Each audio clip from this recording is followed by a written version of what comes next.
தம்பி அவனோட ஃப்ரெண்டுகிட்ட இன்னைக்கு வந்து ஒரு சவால் போடுறான். நீ பெரிய ஆளா நான் பெரிய ஆளான்னு பார்த்துருவோண்டு.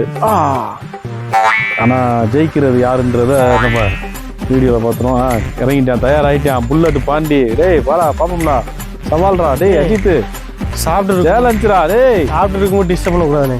டேய் விட்டாடா, டக்குன்னு பின் வாங்கிட்டேன். உன்னை எவ்வளோ எஃபர்ட் கொடுத்து உன்னை முன்னாடி கொண்டு வந்துட்டு இருந்தேன். ஃப்ரீ ஃபயர்ல வந்து வாடா வாடா வாடா வாடா போடுற போடுற போடுற போடுற தக்கடா தக்கடா தக்கடா வாடா வாடா வாடா வாடா வாடா வாடா வாடா வாடா வாடா எல்லாரும் பார்க்க வேற ஒன்றும் இல்லை. சுரா சுரா அர்ரா அர்ரா போடுற போடுற அப்படின்னு ஒரு கேம் போட்டு அதுதான் உனக்கு அப்பாதே செல்ல பிடிங்கி காருக்குள்ளே போட்டேன். அதனால இப்போ அந்த மாதிரி ஒரு விஷயம் இப்போ இல்லை. வந்து நம்ம இன்னைக்கு ஒரு ஷார்ட் அண்ட் ஷார்ட்டாக தான் அந்த வீடியோ இருக்கும். அதிகமான ஒரு வியூஸ் தான் அந்த வீடியோவில் காட்ட முடியல. நெக்ஸ்ட்டு கண்டிப்பாக ஒரு நல்ல ஒரு லொக்கேஷனோட அடுத்த வீடியோவில் வந்து உங்களை சந்திக்கிற வரை உங்களிடமிருந்து விடைபெறுவது என்ன டங்கு சிலிப்பாகுது. நீங்கள் நிறைய